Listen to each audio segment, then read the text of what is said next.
Hey everyone, this is ITAI, and welcome to this special edition of the Teddy Bear Lounge. Stop it. Today we're going to be going through the process I went creating this EP called Flame of the Pinecone. That's the first single of my album, which is titled A Trip to Idyllwild. So the album is coming out October 22nd, but this EP is basically the first single from the album called Flame of the Pinecone. And it's really written from a place of the vision of watching a huge pine cones burn in the fire with whatever other stuff was going on at the time. But the image was really engraved in my mind. I started feeling like this flamenco dancer coming out of the flames, and started feeling this like Spanish music. And I had to basically just go home and write this track called Flame of the Pinecone. After that, in ways that you'll hear later, I got Makossa, which is an Italian producer, Deer Jade, which is a Swiss amazing DJ and producer, and Spaniol, which is based in Brazil, to do amazing remixes for it. So it's coming out on Wednesday, 25th, as the EP Flame of the Pinecone. And what I wanted to do today is talk with each of these guys, have like a short interview of 10, 15 minutes, and see what their process was with music, what their process that brought them to do this remix, and kind of just like pick their brains a little bit. So I hope you enjoy this special edition, this special Flame of the Pinecone EP release. And after we get through the interviews, will be like 40 minutes. I'm going to play a special set as well that's focused on originals that are coming in this album, and a lot of other unreleased stuff. So really hope you enjoy this issue of the Teddy Bear Lounge. And yeah, let's go on and check in with Makossa in Toscan, in the Toscan hills, the Toscan mountains or valleys. Anyways, he's in Tuscany in Italy. Let's go.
All right. Yeah. So that's the beginning of the Makossa remix for Flame of the Pinecone. And I'm here with Matteo Macchetti himself, Yeah. aka Makossa, which is a good friend of mine and also one of my favorite producers. So I'm lucky that way. Just like a few words, if you don't know Matteo, he grew up in the Tuscan valleys in Italy. Beautiful, beautiful areas. Every time I see him in these beautiful views. Pretty calm area. Yeah. And yeah, he has a very unique style, blends of musics of all over the world, which I heard you call an international cappuccino of music. But it definitely sounds like that. There's lots of influences. You can hear Latin music, you can hear like Middle Eastern music, Afro, and obviously the Italian music. You can hear a lot of influences in his sound. and honored for you to be one of the guys who accepted the remix for the Flame of the Pinecone. Same here, my friends. Same here. Yeah. So a little bit for our viewers, you know, the people who tune into the Teddy Bear Lounge, you know, tell us a little bit how your journey with music started. Like, you know, like I know you started producing music maybe like 2015, but what did you grow up playing music? Do you know instruments, or how did you start? So the 2015, when the bio is said that is the probably the first EP that one released with a label from Berlin that was Dross in that case. So it was the first time that there was something become serious in a way. But of course, I start produce and I start study music as a sound engineering in school in Bologna. And after that, I start to work with the music industry, like live show, doing like mixing, or just help to build the stage and help a musician. Then, of course, passion of music and DJ started like almost 15 years ago, I guess. Wow. I was really into Afrobeat stuff, funky music. I was really like to DJing this kind of groovy stuff. And I was like, my first impact with DJing, it was like, I want to play song, not just track. I want a song, really beautiful song, and put together. Like, and then like edits and stuff like that, or like mashing it live? At the beginning, the edit become after a while. So yes, I really love edit and kind of ghost track that you can discover in SoundCloud, and wow, that's some hit and a hit, and just like no one knows, you know. And that's how I start. And then I think one of the most important things, it was SoundCloud, for sure. I really want to say that SoundCloud is one of my favorite app or software or page or whatever community that I will start doing music here in my house where I'm right now. I have my studio downstairs, and I just like start put song in my SoundCloud, and some people start to connect. I remember one of the first was Bergi Gold Cup. He's always the first. That play a couple of tracks of mine and Burning Man, and that set was really full of listeners and joy of people. And it was 2 tracks of mine, just like, hey, that's fine.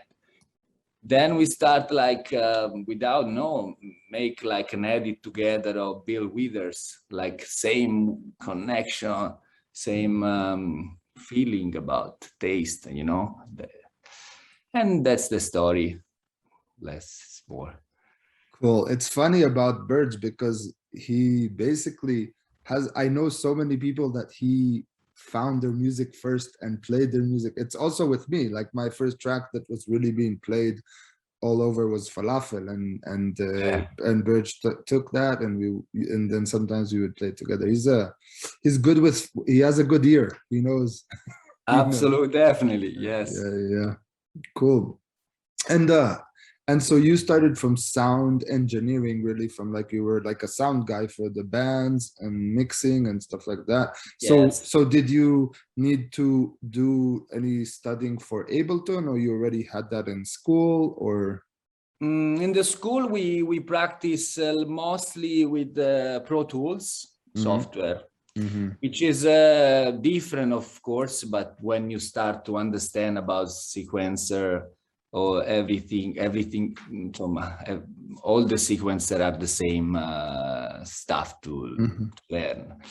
I'm actually really like to study by my own. So I did like, of course, online courses, but I really like to spend, and I spend a lot of time night and day in Ableton.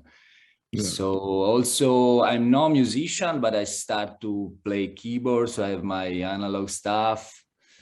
Of course, if I have to say my favorite instruments, maybe it's the computer, because I'm not shy to say that really I love computer, I love Ableton to stay, spend time there. Plugins are really fantastic. I love to make effects, touch. And Ableton Push is of course one of the main and important that I use most. I think. Main instruments. Yeah. I'm curious to hear a little bit about your process with this specific track, with this specific remix, because I sent it to you and you were like, let me try, and like I don't know, it was less than a day. You made the first idea very fast, I think. And what was your process? Yeah. I really like your sound. So it's not the first time. We already did with Landican another remix, and I really had a lot of fun with that. I remember. This time, the first impact of the track, it was I was imagining something like a big drop with your solo emotional sax. And in this moment of my music, right now, I'm really, after like 5-6 years that I really was doing down tempo, really focus without any, I don't want to know more than 1.5 BPM, just like, yeah, that's how really, that's how I really feel into now. this mission. Yeah. Right now, I love to experience. I'm in another moment, which is like really interesting as well. So the Ableton setup is different, which another sound is not only organic. I'm having fun with something else, which is I needed to do something new. And with your track, I was really love one voice, which you can hear at the beginning. I wanted to do this voice loop, with which I did with a really nice plugin, Arcade. How's it called again? Arcade. Arcade, okay. And it's full of a lot of library on it, and this voice, and you can play with the voice and manage a lot of things. And yeah, voice, so something really new on it. But then I start to play with all your instrument, and it was faster than my style. So you might be a little bit surprised. But Makossa, what it is doing right now is I contact the right guy, or is No, I was happy. I like to be surprised more than I like to be bored. I rather it be surprising, and maybe I would be like, maybe, but better than to be, oh, it's the same thing again. It's not, like, it's always better to be interesting than boring, for me. I think. Yeah. Sure. Cool. Yeah. Is there anything, like, we're almost out of time, is there anything you want to tell us about your coming projects? I know you just released an album. Yes, with me the vinyl is the 2020 is as we know, is a weird year of the history, and I did first time at the print 200 vinyl. So it's with my label Upupa, so it's auto produced, and it's going well. I'm sold like it's missing like 70. That's nice. And so a lot of people also in Bandcamp, which is really amazing to curate it personally. All every guy that buy the vinyl, and you know the name, you know where he live, And by with your hands, you can pack the vinyl and send to him with a message or so. It was a nice, really great experience to make this vinyl for the first time. Yeah. So they can find you. Where can people find you if they want to get the vinyl? Bandcamp, SoundCloud? Bandcamp, or in my Instagram, there is you can find the link. It's really easy. You can buy digital also on Spotify. Yeah, we will put some Makossa links down the stream. You'll see. Cool. Yeah. All right. Thank you so much, my brother. We're gonna play a little bit more of your beautiful remix, and then we're gonna check out. And thank you so much for this remix. Thank you. Thank you. It's always a pleasure.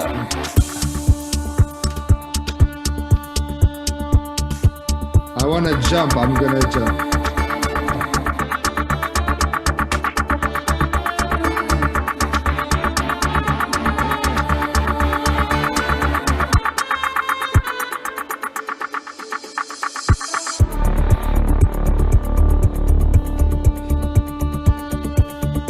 Yeah. So heavy. It's powerful, yes.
What a remix. What a remix. Dear Jade. Dear Jade. Thank you, ITAI, for inviting me to join this fantastic compilation. What an honor. Yeah, our pleasure. So I'm here with Deer Jade, that she's another amazing remixer of this EP. Let me actually stop this share screen so we can see each other. Oh, this is better. Hello, Deer Jade. And Jade, I've been a fan for a while, and it was funny because we met in Tulum. Yeah. And it seems like you've also been exposed to my music before, and you were like, oh my God, we gotta do something together. So I'm glad that worked out. Yeah. To whoever doesn't know, Dear Jade, she's an amazing DJ, producer, been playing all over the world, really. And it just happened really fast also, like in the last 2 years or something. I don't think there's anywhere in the world you haven't been. So tell us a little bit about how it started for you, you know, if you had a connection with music already growing up, or how this entered your life, you know. Great question. I mean, for sure, music has been a life-lasting love affair. Like since I was very little, my parents were always listening to music, and they were always, you know, the DJs at the party, like playing and making me discover amazing music. But I never really imagined, not even 1 second, that I would ever DJ. I felt like, I don't know, you had to be a guy and be in this party world, and it seemed so dark and dirty, and I was like really not attracted by it. So I was like really going into movies and completely different world. and yeah, but then eventually like going to Burning Man and even traveling to Tulum or Ibiza and hearing all this music like so creative and like discovering such like going on such journeys through sound and dancing. I love dancing so much that eventually I had like a realization like, oh my god, because I'm already digging all the time. I was spending already so much time just like building my library, but just for the happiness, that eventually I realized like, wow, I just have to do this and I'm gonna have fun forever, you know. So then I just like really started to do it full time. Like I left my, I mean, I stopped kind of doing my other job, which was working in fashion, and I was just like all day on the computer digging, and then eventually I went at a friend's place and he had like some decks, so I started to watch some YouTube tutorials, learn a bit on that, and then I went to Mexico City. I had like a few lessons to learn on the vinyl and then on the CDJs, and then I had my first gigs there and I was like terrified but just like loving it at the same time.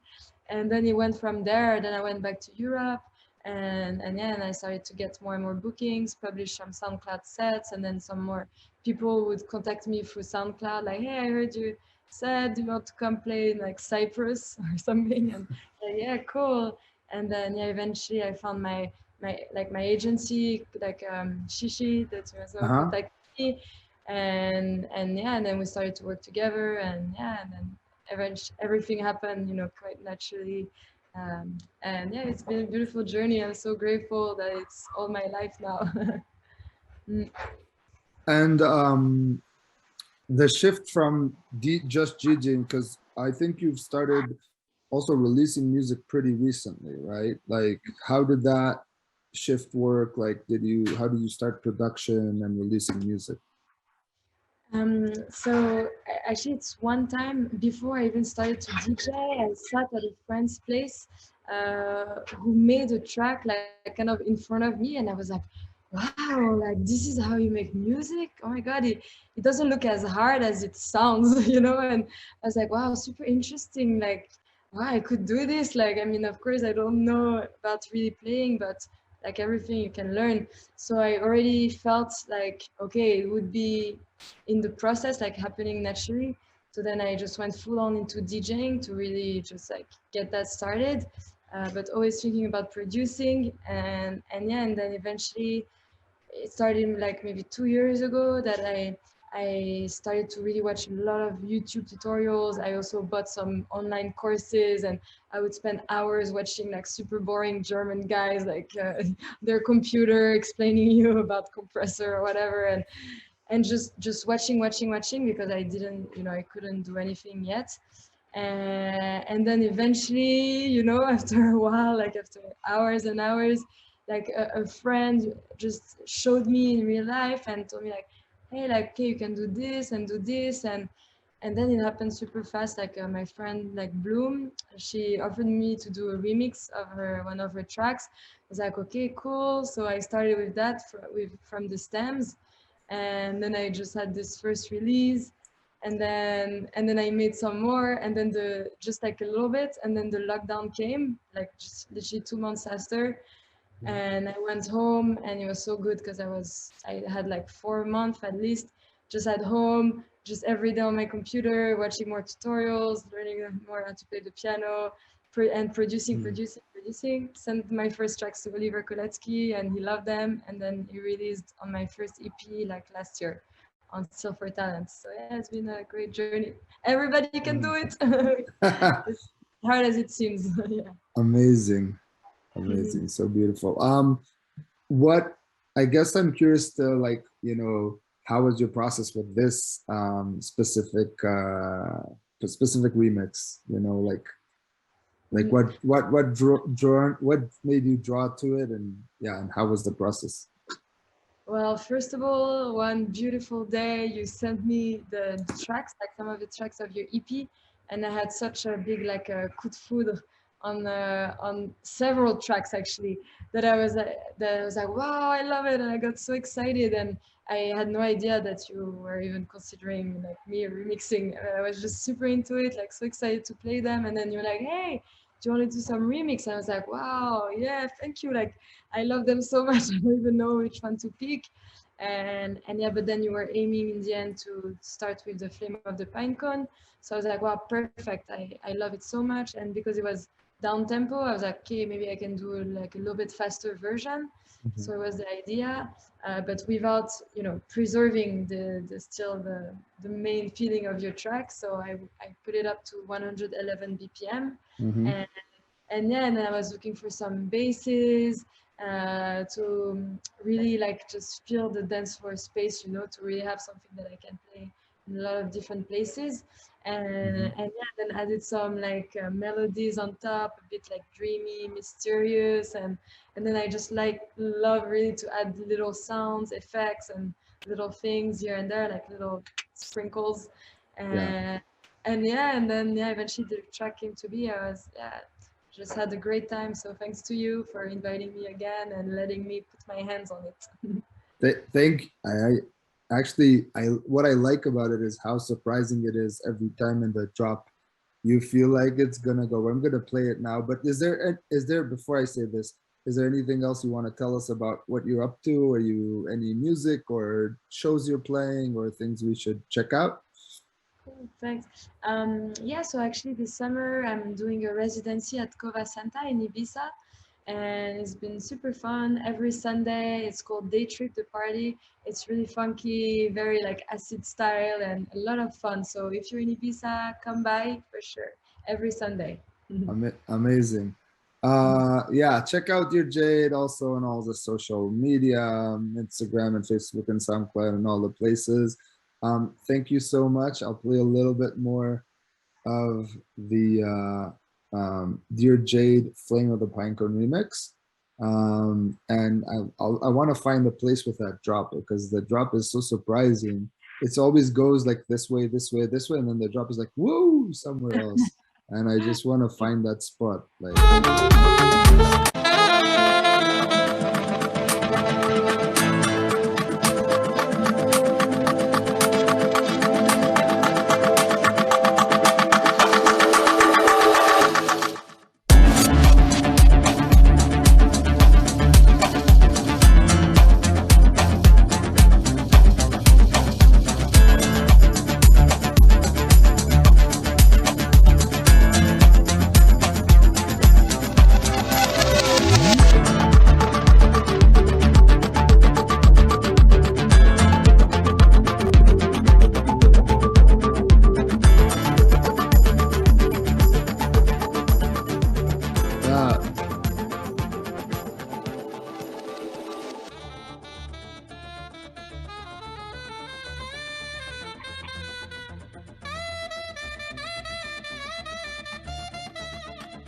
Amazing stuff. it was like, ooh, I can't stop.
All right. That was the beginning of the beautiful Spaniol remix to Flame of the Pinecone. And we're here in our third interview of the day with dear friend and amazing musician, Spaniol. aka Felipe Turquato. Perfect. Yeah, I said the name perfectly. As a 29-year-old DJ, producer, musician, based in Sao Paulo, and really, really unique and special sound, I have to say, personally. I got lucky to have some of the people that I appreciate most as musicians also do remixes to this album. So it's really fun. And one of the things I like about our back and forth is like the moment we start talking about music, I can hear from the way you speak that you're also a musician. Like yeah. you know chords, you know, it's not A minus, B, you know, that's true. The DJ circle that I don't know how to do it. I don't understand. Yeah, it's very difficult. I have problems with that. Yeah. But maybe for the people who don't know you, tell us a little bit about your journey in music, like how you started with music at all, you know, even before production. I started music very young. I started like you know those kids in conservatoriums that I was measured and everything. Like they measured my hands. And I started doing classical music with a Brazilian folk and a jazz like focus, because this is how they teach in the Brazilian music school system. And I stayed there for 17 years. Whoa!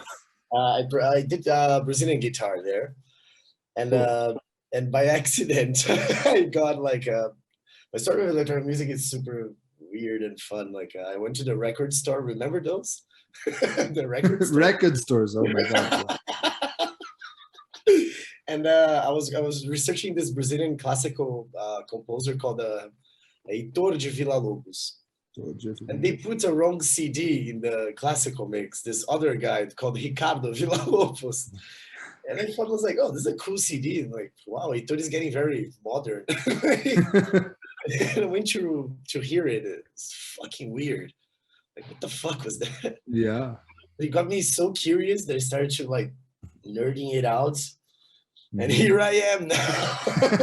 It was really that, like, I fell so in love with this, like, because when you study classical music, like, and you play a melodic instrument, like, yourself, like, one of the things I love about rhythm is the saxophone, like, it just, and it was super nice, like, coming from a Brazilian background, seeing what the fuck is minimal? Like, what are those blips and blobs? Like, why is this is unison? Like, there's no harmony. How does this, what? Like, this is a tritone. It shouldn't be there. Like, this shouldn't, but it fitted. Like, it showed me, like, the rules are meant to be learned to destroy them. And this bugged my head, and still doing electronic music. That's great. That's great. That's my story. When did you start like actually producing like electronic music and stuff? I was 15. Like, oh wow! And you're 29 now. Yeah, like I started, like, I was always a big nerd in high school. I was a computer nerd. Like I was a big nerd, and I loved it. And I remember, like, here in Brazil, like, it was very hard to have computers, so I just got interested with this this minimal sound, and then I worked in this how they say, children's party place as a teddy bear, actually. Teddy bear. Yeah, exactly, like this, like with the head and shit. And then I built this computer and used all this cracked software, and then I started by learning with Russian tutorial videos. Wow! So you basically got a computer, cracked a bunch of stuff. Yeah, it's the Latin way. yeah. So, like, sorry, some duct tape, some wires. That's the thing. Like, that's the word here, man. We even have a word in Portuguese called gambiarra. It's like when you don't have the proper thing to do this thing, but it's working. So if it's working, it's not wrong. So it's okay. Nice. But this was really good. I liked it. Like, I can produce with anything, like anything. That's amazing. I mean, that's amazing. For suckers. It's like running. It's like you're running with weights on your feet. you know? Yeah. And then once you have a good computer, it's like you got the weights off your feet. So easy. This is what happens to most of, like, here in South America. Like, I talked with my Argentinian producer friends, Chileans, Colombians, because electronics here are so expensive. We had to learn how to. This is one of the things that made me go to the spectrum of music. I always liked the instrumental part of Brazilian music. Mm-hmm. And here in Brazil, we have a lot of instruments. We have access to guitar, drums, and everything. But a synthesizer is like the price of a car. Wow. So how do I make the guitar sound like a synthesizer? Because this is what I have. Yeah, all the world is trying to make a synthesizer sound like a guitar, and you are trying to make a guitar sound like a synthesizer. Yeah, exactly.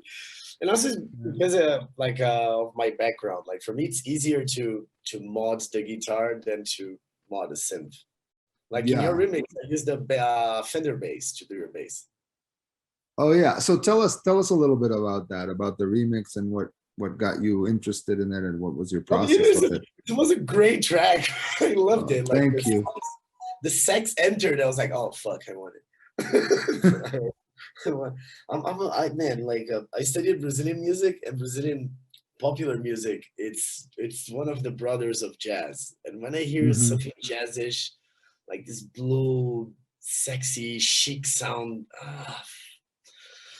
it just gets me. I just really like it. I loved everything. Like it had three elements that I love. It had like a presence, like, yeah, I'm here. Like this really lovely melodic thing, and I love the guitar, like the bass guitar. So I tried to do like this like a cabaret jazzy, like because we played together and I started playing, like you go to the floor and you play your sax. So I was thinking like, okay, I'll be the band, like drummer guy, like bass guy, and with the focus with this, I imagine in my head like this cabaret, like the piano, the band, and then the light comes, the sax. So I tried to build like this stage scenario. Yeah. I thought it was really fun. This was one of the funnest remixes I did. Like, because the structure like you build was so much fun to play with instruments around it. Thank you. Yeah. Really fun. Thank you, man. So much fun. Yeah, it's honestly, when I first imagined this track and I first brought this guitar sound in and it was finished, like, and I finished it, I was like, the person I want, and don't tell this to the other people that did the remixes, but the person I want to remix this track first is Spaniol. Just because of like I heard this you do all these things with guitars, and also the first track I heard from you was that saxophone edit you did. Yeah. Yeah. Oh, this is a carnival track. It remembers me of Baklava and getting drunk in the streets. It's such a beautiful artist. Well, that track, it's a special one for us here. Like it's from the Amazon area. It's from Pinduca, and Pinduca is one of the lords of carimbó. Like he was one of the most important guys in the north of Brazil music. Really, really special. And we listen to this kind of track in Carnival. So it's like just getting shit-faced in the streets with weird costumes. Not the cute ones. Like if you go too cute, it's wrong. You have to be fucked. Like the thing is trashy.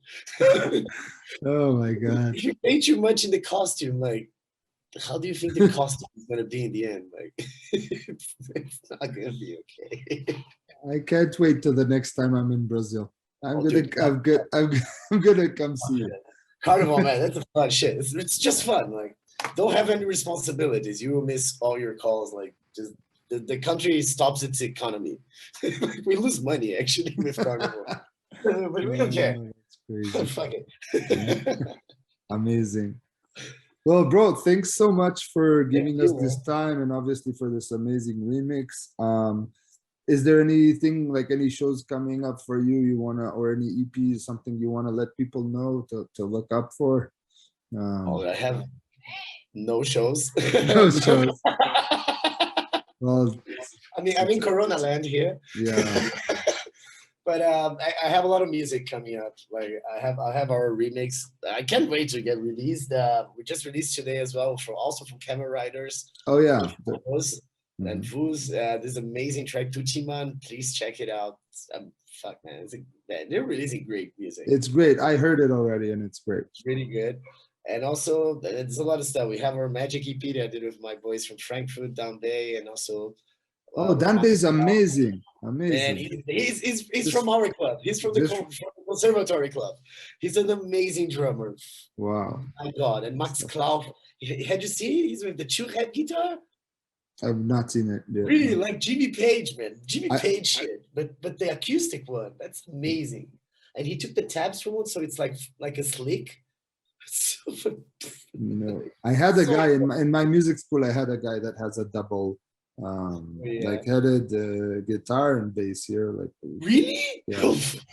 Oh man, like in Brazil, we have this guy called the Amandu Costa. He's a very famous guitarist, and he built this 10-string ones. But every time I hear him, I see him play, I want to stop playing because I feel I suck. I know like those 7-year-old girls who play Paganini. I'm just like, I don't want to do this anymore. There's this guy who plays saxophone that every time, and he's like 19, 20, and like every time. I know. It's like I have to study Tom Jobim, man. Yeah. It's not fair. Anyways, we could keep talking about music forever, but we gotta go forever. But I'm gonna share this little bit more music from the Spaniol remix, "The Flame of the Pinecone." And thank you so much for being with us. Thank you. Thank you so much, man.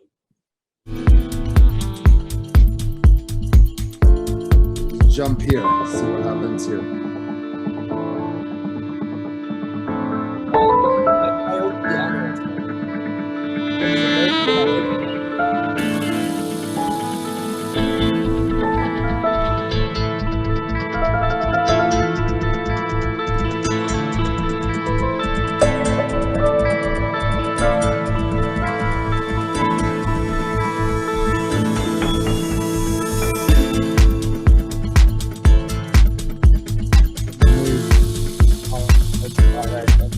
That's great to be released. Woo!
Hey everybody, welcome to this special edition of the Flame of the Pinecone EP special at the Teddy Bear Lounge. My name's ITAI, and we've been talking today about my EP coming out on Wednesday on Camel Riders called Flame of the Pinecone. And we talked to Makossa, we talked to Deer Jade, we talked to Spaniol, and I gave a little bit of a heads up about the story. This track is very, very dear to my heart. This is the pinecone, or the type of the pinecone that we were burning in the fires, and there's like that visual with some support of external substances is pretty intense. And this is where this track comes from. So now I'm going to play you the original mix, and that will be followed with an all original set. If you like this, please go grab your pre-order at Beatport. This comes out on Wednesday.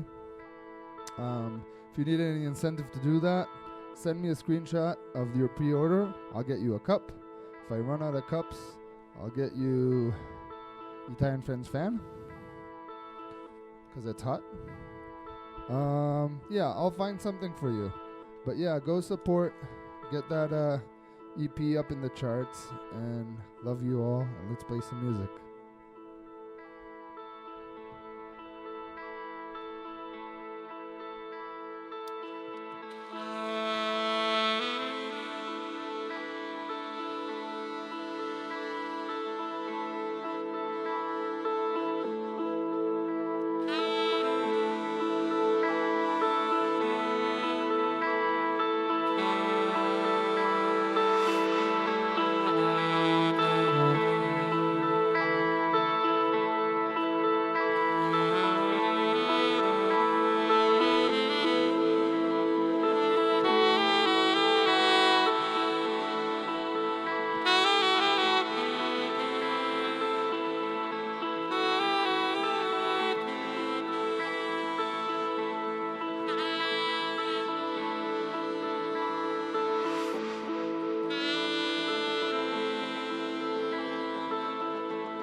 Say my name.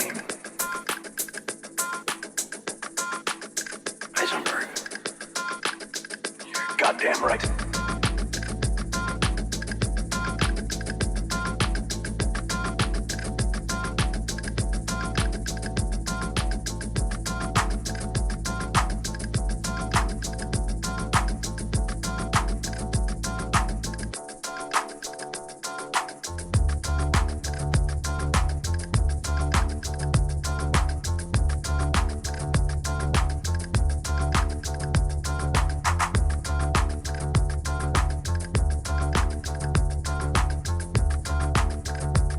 This one is a little Breaking Bad tribute I made. Hope you like it.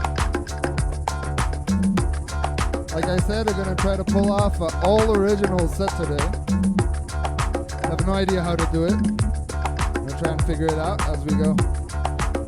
Thanks for sticking in. Thanks for tuning in. Love you all. Yo, Fish, what's going on? Shout out to all those curiosity bears out there. Good to see you.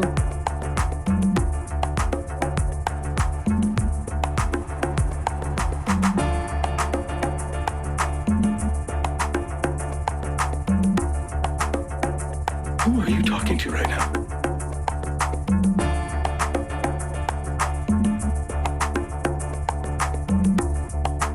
Who is it you think you see?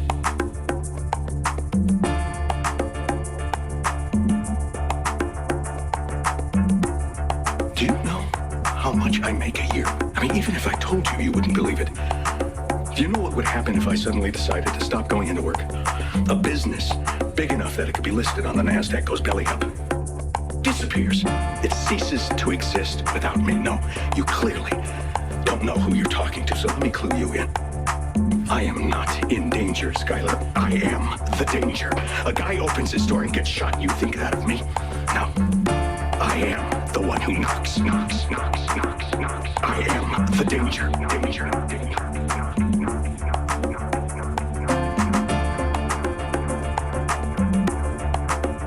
I am the danger.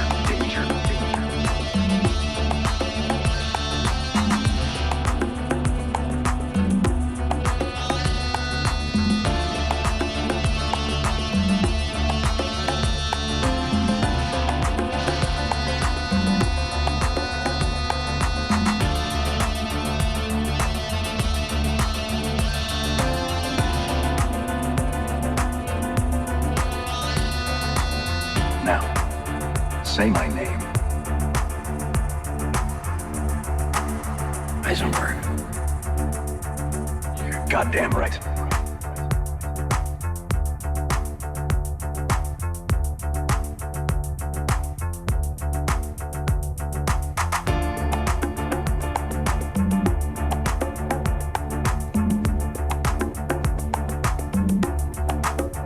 I am the danger.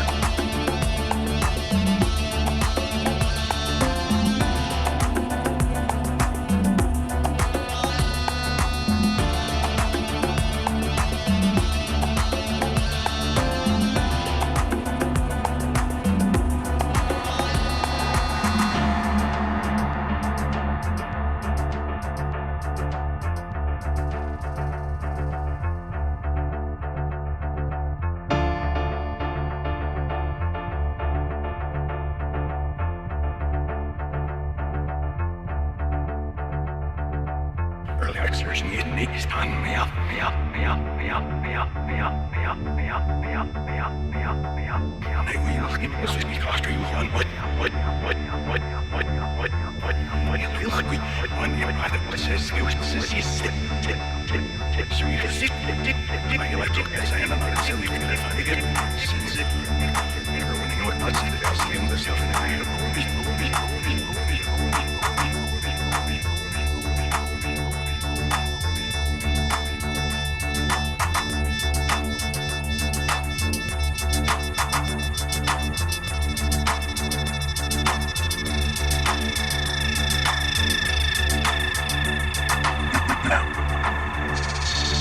Say me my name.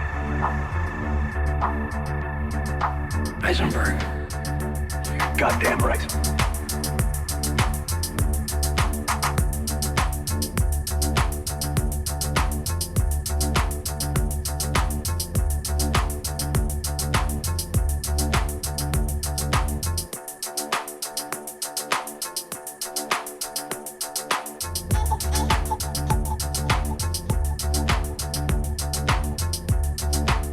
So yeah, this was Say My Name, a Breaking Bad tribute to the big bad Heisenberg, which is also my last name.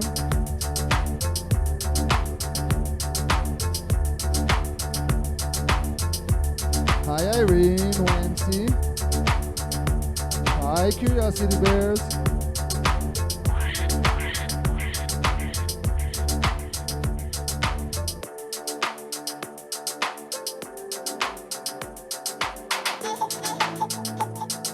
Track is called This Is the Way, and it's another tribute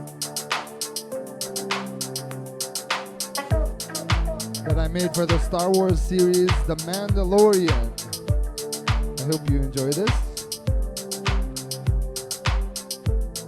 So I have a big announcement, but it won't be any fun if I just tell you, right? So who wants to guess in the chat? What's my big announcement?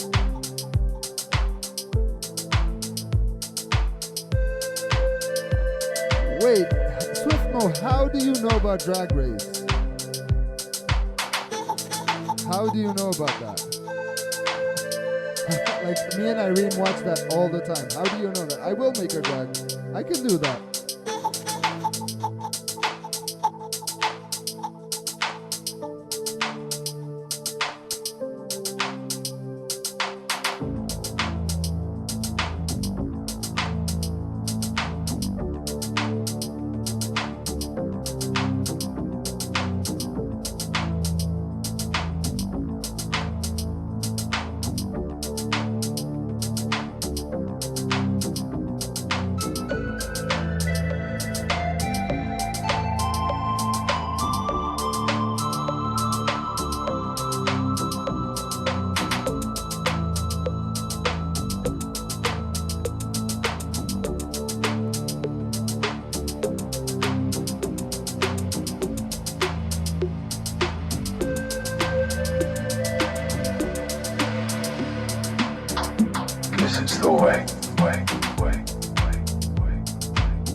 Okay, I'm having a hard time following the chat here. So wait. Big announcement about Burning Man. Okay, I'll help with that. Big announcement about the Renegade Burn this year. I'm very excited since this morning. And I really can't wait.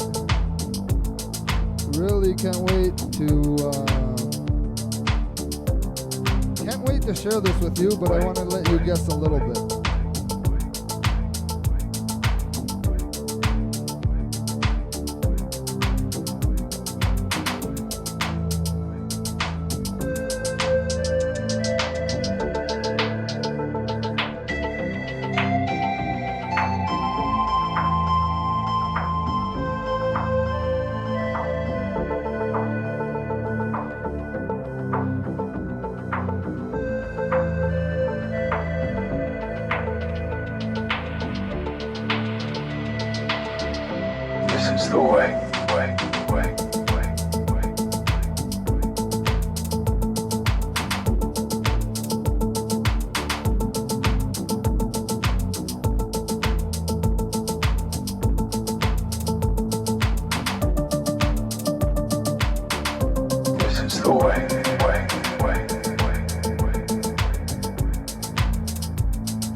Swiftno, I can't headline Burning Man, but there is a pretty big. Hey, Blondish, what? You're not going to Burning Man? This is the way.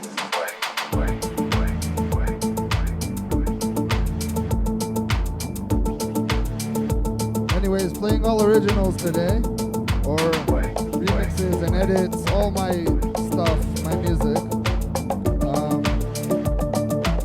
Blondish, I just have a big announcement about Burning Man. I guess we're gonna miss you though.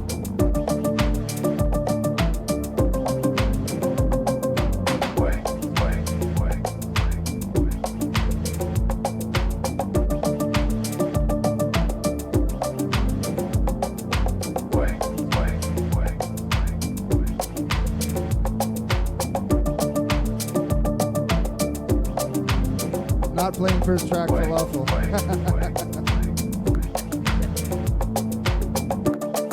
I'm actually prepping something really beautiful for my set. I'm actually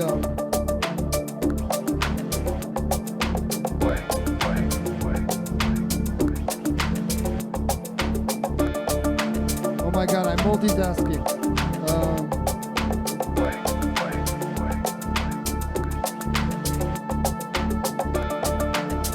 Yeah, no.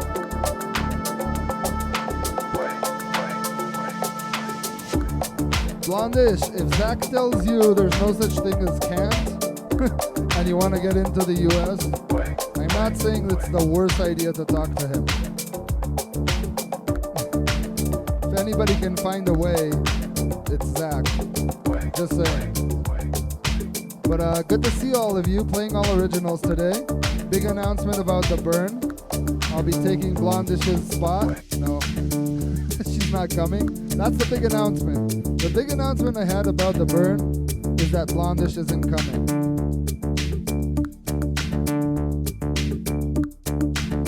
This track is a remix for Metamorphosis. Actually also made by Makossa for the track I released with Roderick. Called Metamorphosis.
I don't know if I'm gonna tease it. Yeah, I'll put you in touch with Zach. I know, I mean, he's not a magician, but he's as close as I know to one. Yeah. Just don't take my slot in my big announcement show.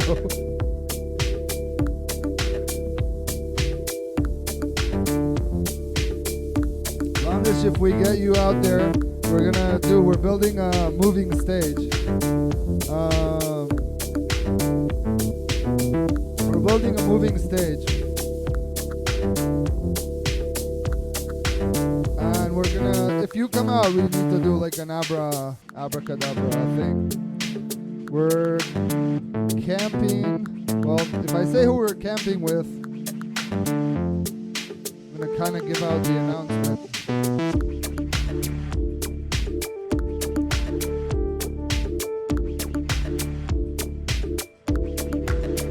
Yeah, don't take my slot.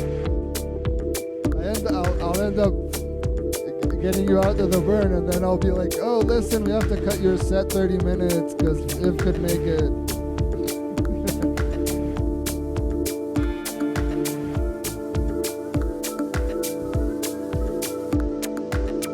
Okay, I'll give you the announcement now so I don't have to tease you throughout the whole set.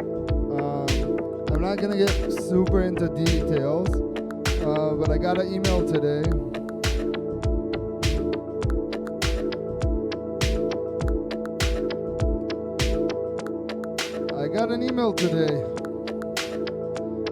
And the email said,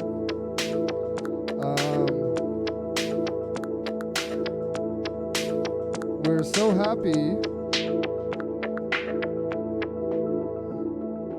We're so happy to confirm your slot for Robot Heart 2021 Renegade Burn. No, I'm done teasing. I want to talk about my EP too. So, in short, I'm going to be joining the Robot this year, and going to be playing alongside some of my favorite musicians. And I'm just super excited. I don't get that excited that easily, but I can't think of a better stage in the world that I would want to play on. So, yeah, I'm gonna see you on Robot Heart. I'm gonna be playing alongside Jan Blomqvist, Nico Stojan, and who else? I forget. One more very amazing musician. I forget who it was. Oh, and Guy Liberté, of course.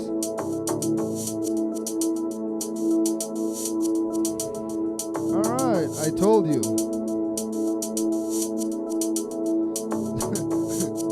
Blondish, you should team up with Irene. She never gets tan, she gets red. And this track is actually called Wancy, and it's named after Irene. Also on my coming album. Yeah, I hope you enjoy this all original set.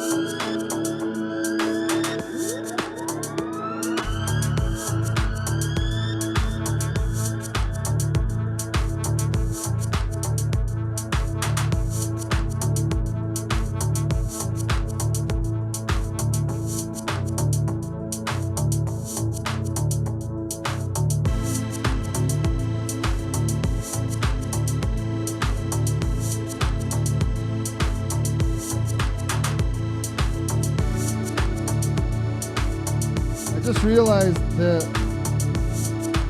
fan, the swamp pool I have in the house is not pointed at me, and I'm sweating my balls.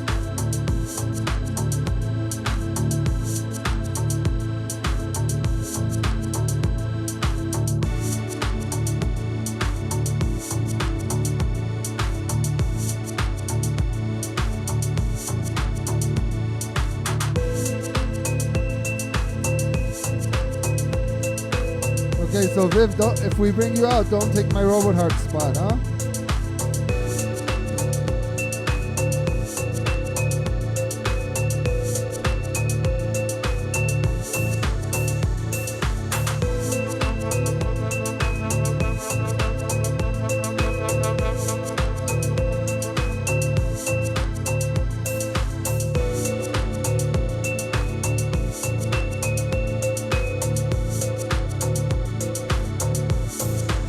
Is ball sweat a thing? Like, am I missing something here?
So all original set today.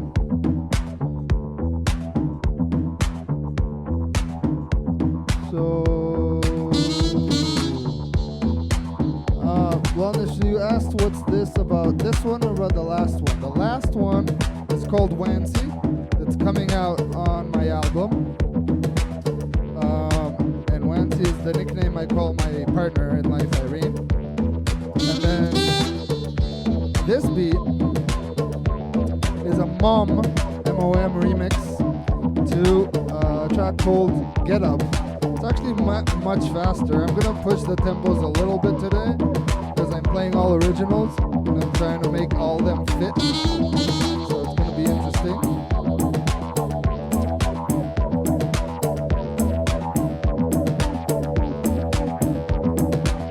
And I couldn't find, normally I have all these, last one is called Wancy, W-A-N,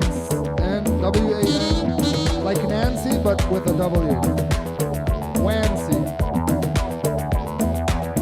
It's coming out October 25th.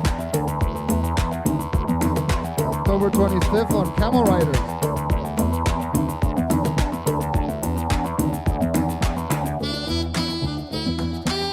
I couldn't find this version with no sax. I have it somewhere.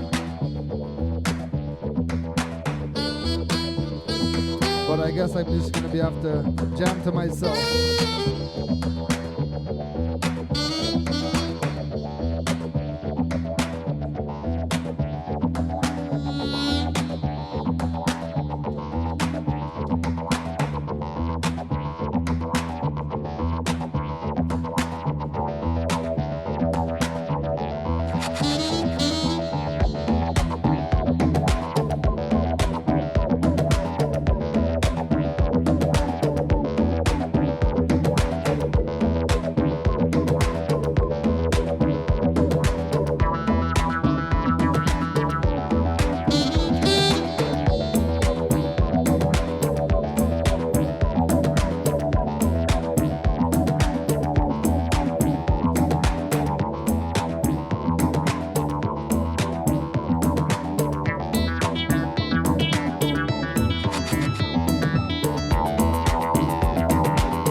Good question about the tenor.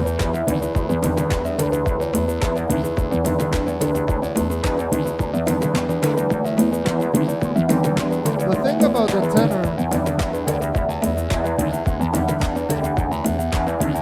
about the tenor, saxophone is it's very big, it's very heavy.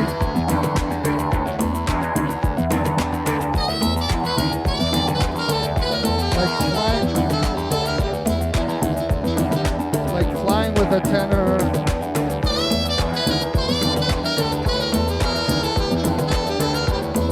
I used to have a tenor in my house. I don't anymore.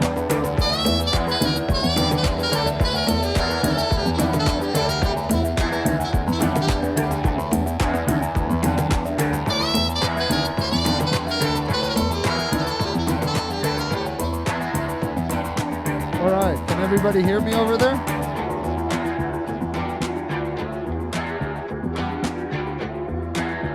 Alright, so yeah. Tenor sax has the challenges of it, but I should get one for the whole. I want a soprano before I want a tenor, to be honest.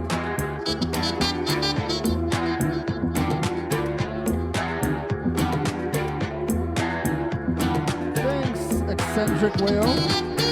Appreciate all the feedback in the chat today. So we're celebrating today. We're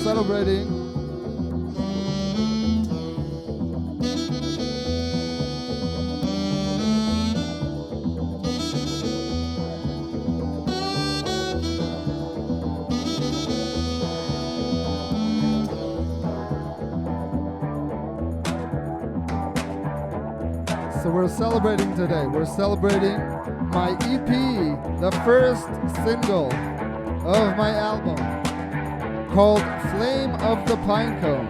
Flame of the Pinecone EP is coming out on Wednesday. Please go grab yourself a copy. Support what we're doing here.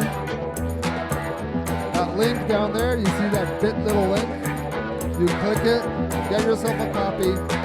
If you send me a screenshot of the copy to my Instagram, ITAI_music, I'll send you a cup. A reusable, bye-bye plastic type Italian Friends cup. So, go grab yourself a copy of Flame of the Pinecone, and I'll send you a cup. But you have to do it now. You have to do it today. Pre-order. Send it to my Instagram. Show me a screenshot. Let's do this together, everyone.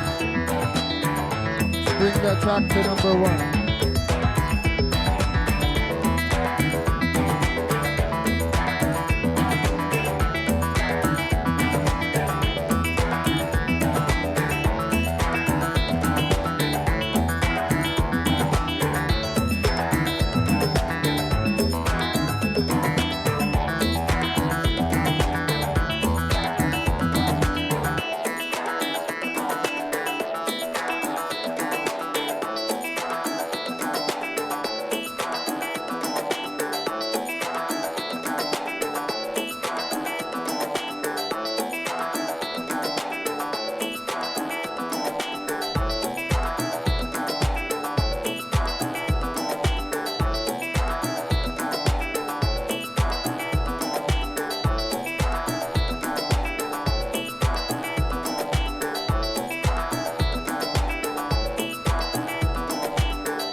Alright, here's another one.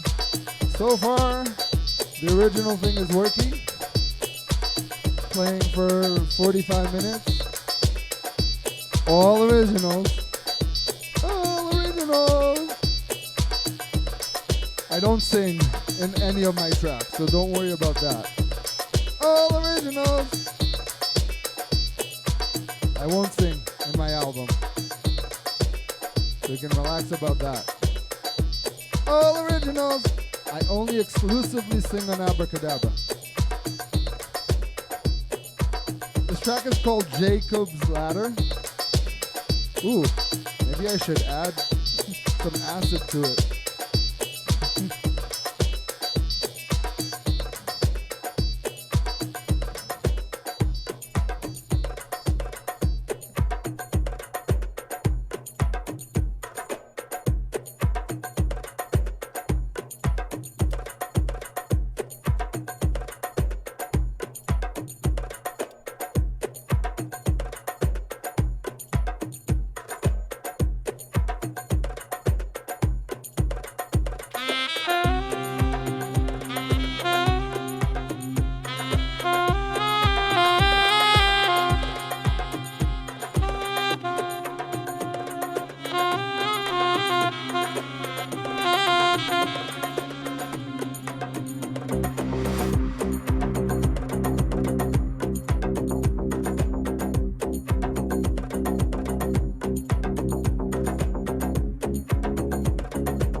Two amazing musicians collaborate on this one.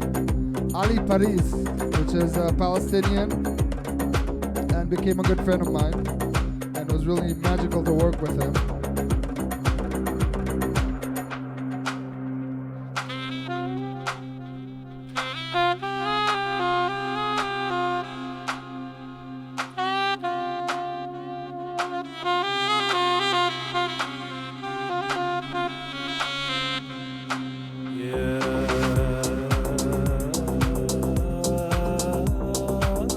That's the vocals of Ali Paris.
you, DJ Namir.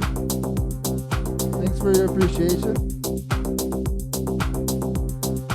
Thank you, Tahi. Zach.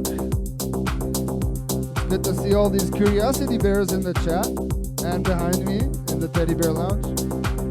Alright, somebody, actually not somebody, Blondish. Well, she is somebody. Made a request earlier. And because I'm playing all originals, and she requested for an original, that works out amazingly. So we can do it.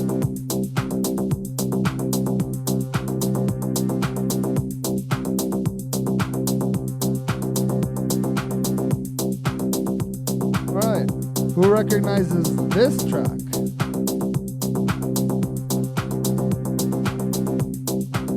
Zach, you know that's the track I made with Ali, yeah? And Evan, by the way. Evan plays tenor.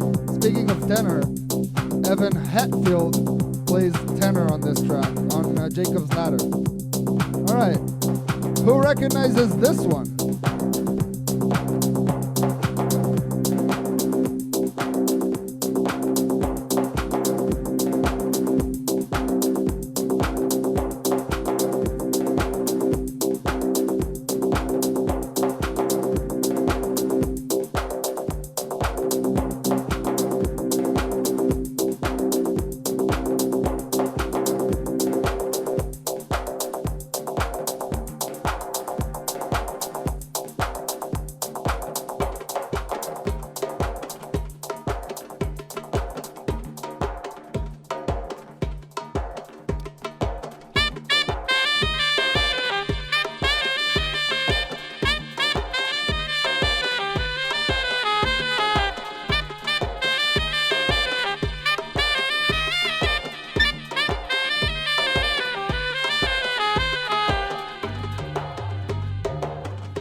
So far, no guesses. You don't know this track? Come on, chat. You know this track.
Well, Zach knows this track, that we know.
Okay. This last track is called Falafel.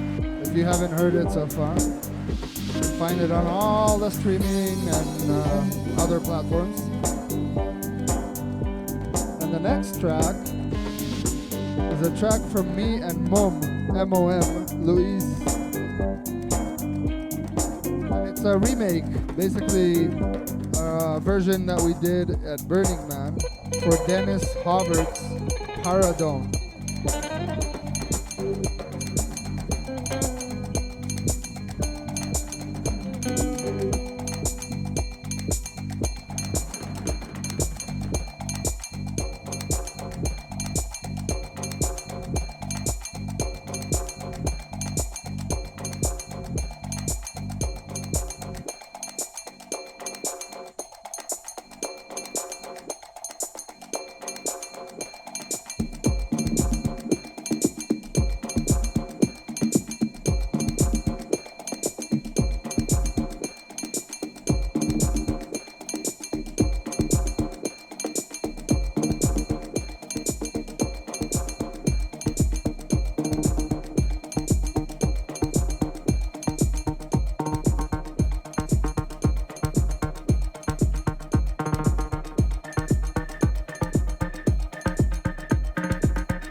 Still here.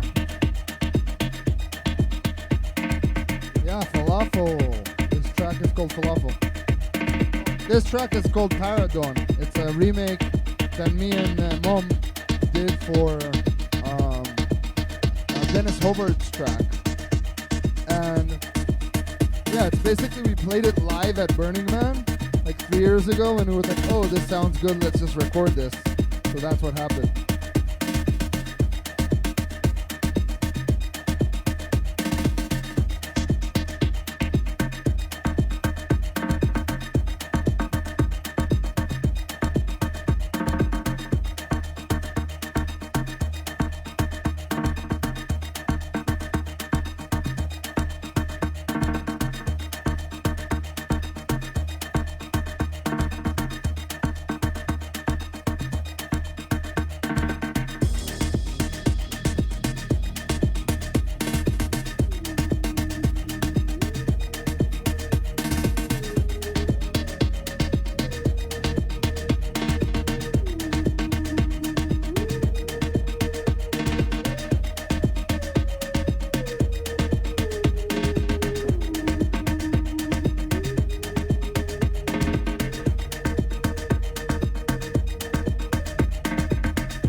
Is anybody out there having fun?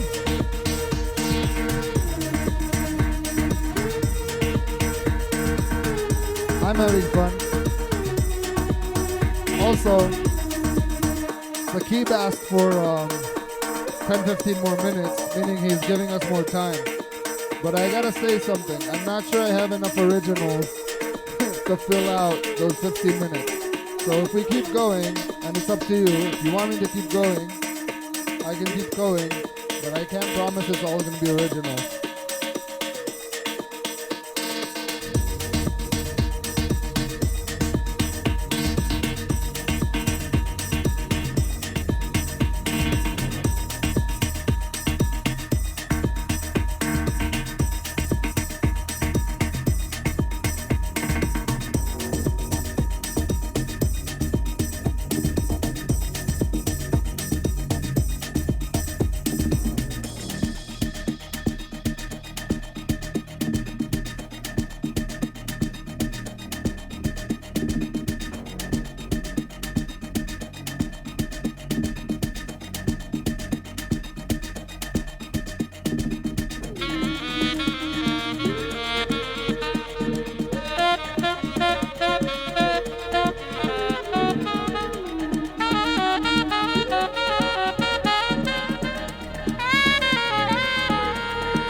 Well, I'm gonna keep playing originals as long as I can.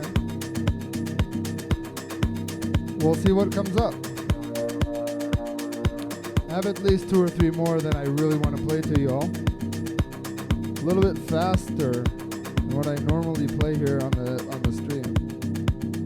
But why not?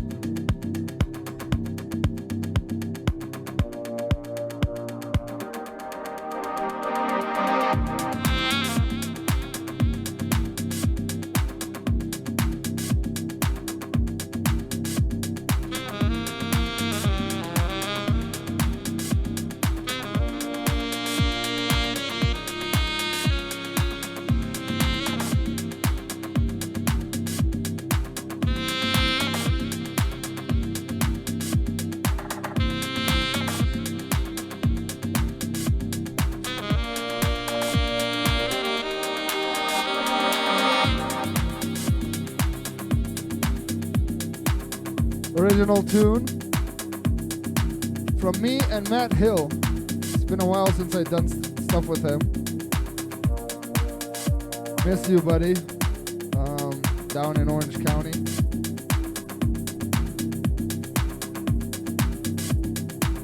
Called Baghdad. This is the Baghdad, also out on Camel Riders, by the way, which is the label who's releasing all my coming music till the album's out in October.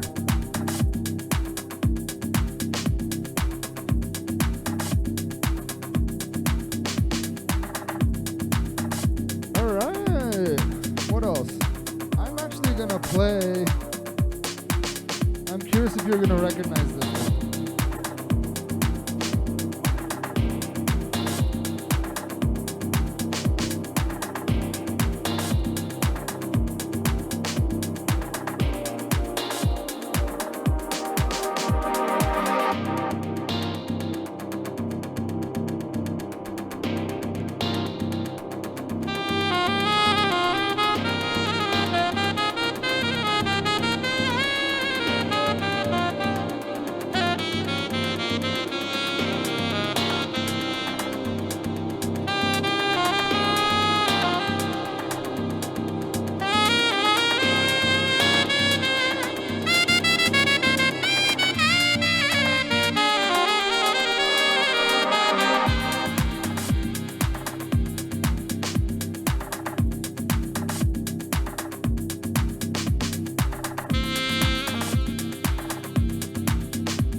All right, we're gonna keep going down this all original road. I'm curious if you're gonna recognize this track. So let me know if you recognize this next one. It's the first release I've ever had. The first release, it was January 2020? No, it was 2019, I think. Damn, I don't know what's going on. But January, maybe 2020? No, that doesn't make sense. No, it was January 2019. My first release ever. And I hope you enjoy it.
Alright, if you recognize this, this is Metamorphosis from me and Roderick. I played the Makossa remix earlier today, and I wanted you to hear the more up-tempo, upbeat version. That's the original mix. Released it out on Landican. What's going on with time and stuff? Ooh! Theoretically, we have 7 more minutes, but let's see with Saqib what time he needs.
Alright, so who's here and going to the burn?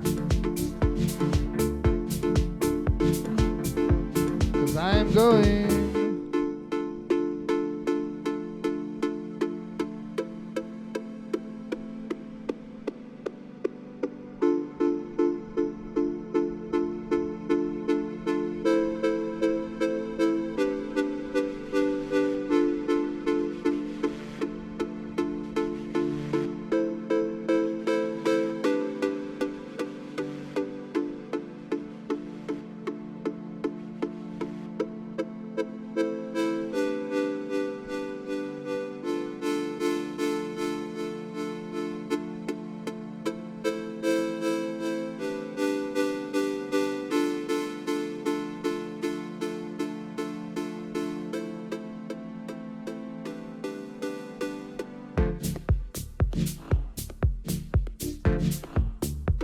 a funky track. Honestly, most what I did on this track is play saxophone and just tell Rodrigo, no, yes, no, but he really did this, most of this production.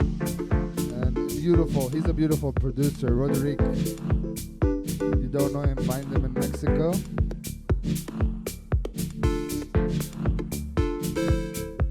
Next tune is also from my coming album, and it's called Darkness. Yes, it's called Darkness. Did anybody here pre-order the track already? I'm seeing some messages on Instagram.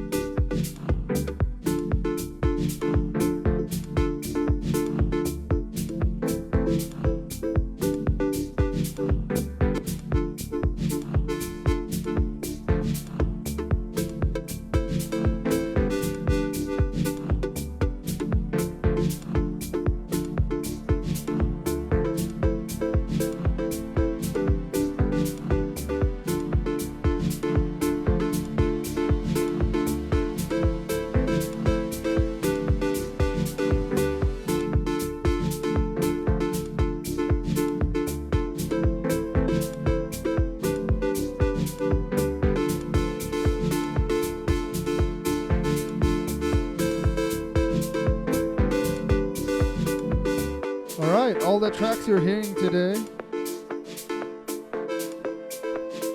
are some sort of an original creation of mine. And a lot of them are coming out on my album, October 25th. But the first track, the first single from my album is coming out this Wednesday on Camel Riders. And what Swiftmo just said in the chat, go grab a pre-order. You know, support what we're doing here, and also enjoy playing it for your friends and whatever. But also, like, if you need a little bit of extra incentive, you send me a screenshot to my Instagram today, or just tag me. You know what? Just tag me that you got this pre-order, and you get a ITAI and Friends cup. If you've been to our events before and you have a cup already, I'll give you any other piece of merch you want. I have fans and also things that you can use to make the air move faster on your face.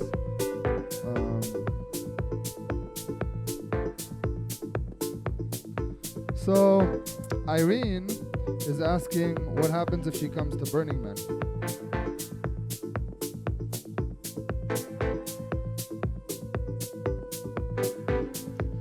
So Irene, my partner, doesn't want to come to Burning Man. And now she wants to come to Burning Man. So you think she should come to Burning Man?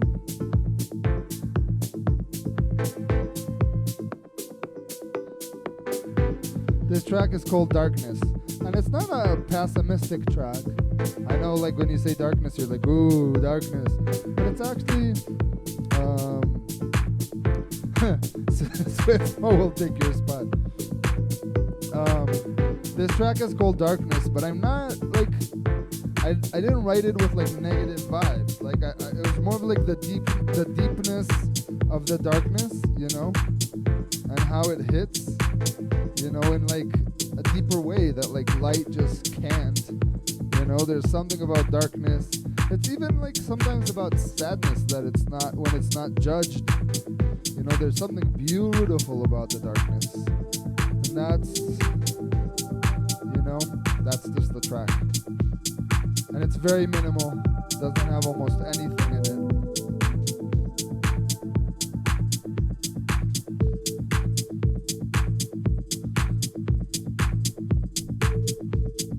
Darkness, coming out in my album, October 25th.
well, darkness is always there. Even when the light is there, it's just, behind the light. I think it's interesting.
Feel about darkness a little bit like Sweatmo is feeling about darkness.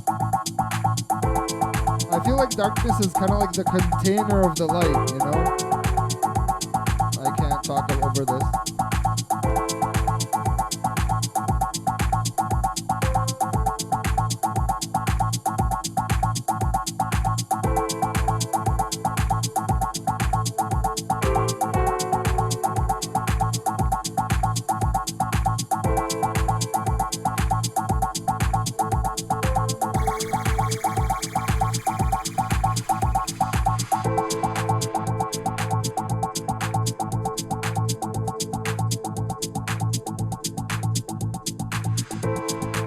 Had a lot of fun playing all originals for you today. So much fun. I'm gonna do this more often.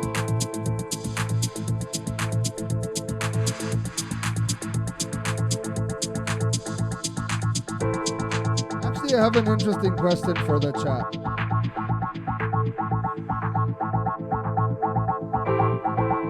Because I've been thinking about this for a while, right?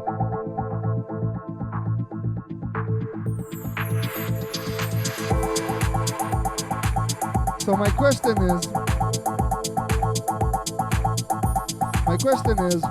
let's say you had an artist. Let's say you're following me and you happen to like my music, right? You happen to like my tracks, you listen to my tracks, and then you come to a show where I'm playing. So you come to the show I'm playing, and I'm playing a DJ set, and you don't know any of the tracks. So you're surprised, maybe it's fun, maybe you have a good time. That's one option. Or you come to that show and you hear all the tracks that you know from the artist, let's say for me, and I play like I played today, an all original set. And I'm very curious to know, as people who come to see a show, would you rather see like an all original set, and then maybe you end up seeing that artist like in 2 or 3 months again, but there's again it's again the music that you know, right? So I'm very, very curious.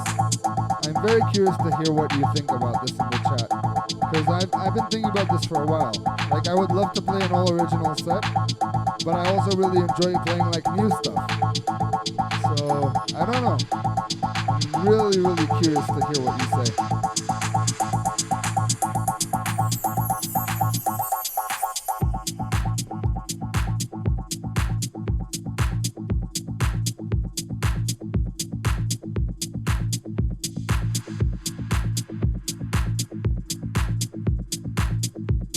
Yeah, I mean, both is what I've been doing lately.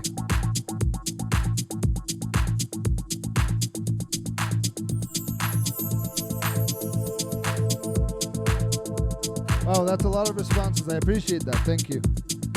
That's really what I've been doing lately. But I want to tilt it a little bit more towards the original music. Like, you know, Be Svenden, for example, or Cruisin', they play a lot of original stuff, almost only original stuff.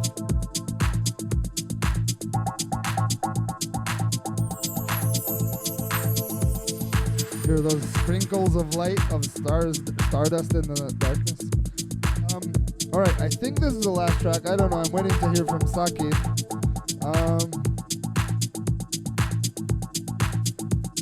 Remember that short girl that used to play here? Elif? I'm sure you remember her. Beautiful girl. Amazing person. And also, we made this track together called Waiting for the Sunrise. All right, 60-40. I'll take that. All right, so this next track is called Waiting for the Sunrise, and it's from Elif and ITAI. I hope you enjoy this.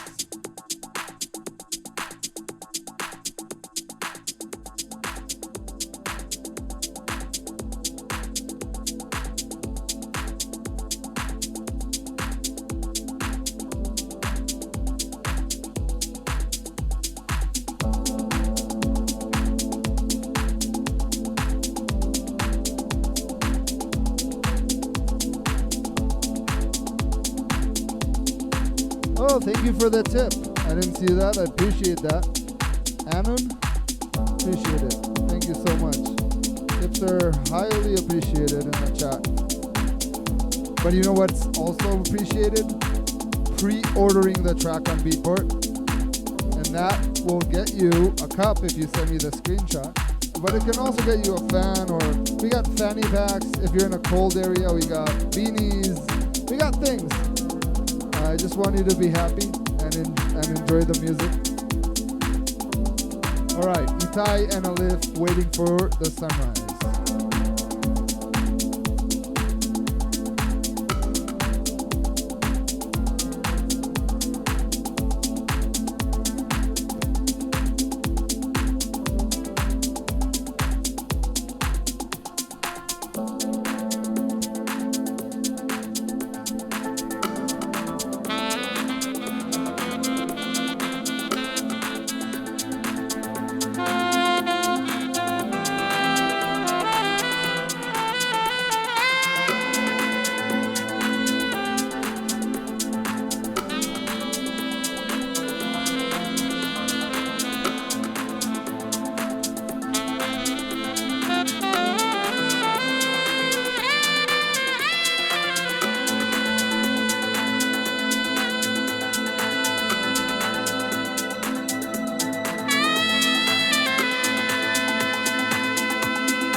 Thank you so much for tuning in. Thank you for all your support. Thanks for listening. All these originals with me. Let's see what we got on time.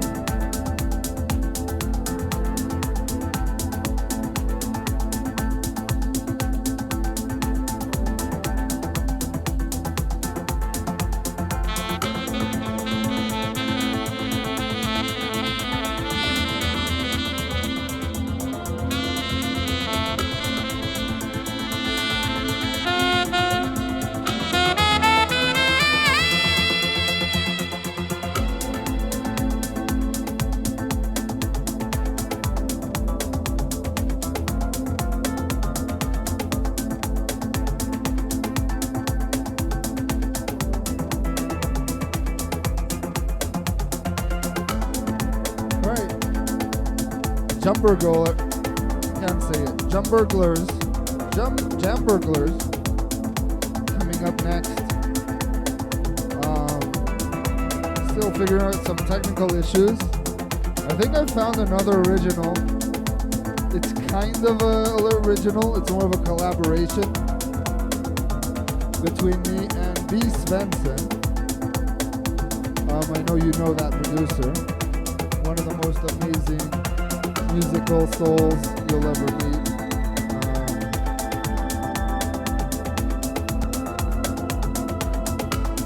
Alright, so Sakib needs 10 more minutes. We're gonna give him 10 more minutes.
Alright, so Sakib needs 10 more minutes, and we're gonna do, well, at least one more original here. It's not, again, this is a collaboration I did with Be Svenden, Lasse Bruce Svensson, and he is an amazing producer, and he released this album called Between a Smile and a Tear. He called me up one day and he's like, can you play this, like, I don't know, like 80s porn sax? I actually played tenor on this one.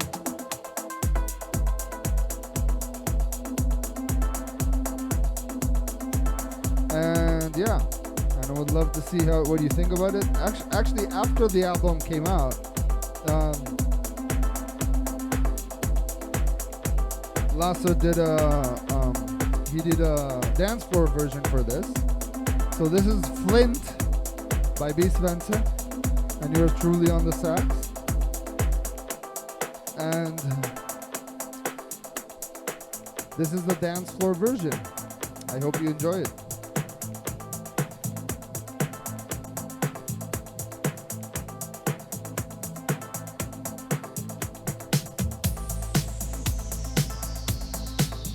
You can hear it's Be Svenden from like the get-go.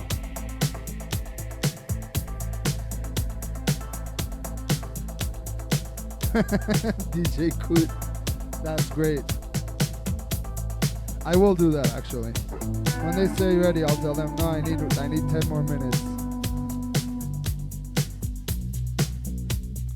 It's actually, this is a pretty beautiful set closer, to be honest. I really like this track.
right, my friends. I guess the keep needs more time. So, I don't know. What are we going to do about this?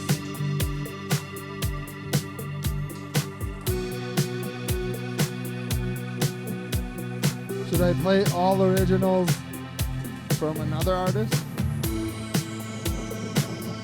Like a Be Svenden's all original? I mean, that would be fun, right?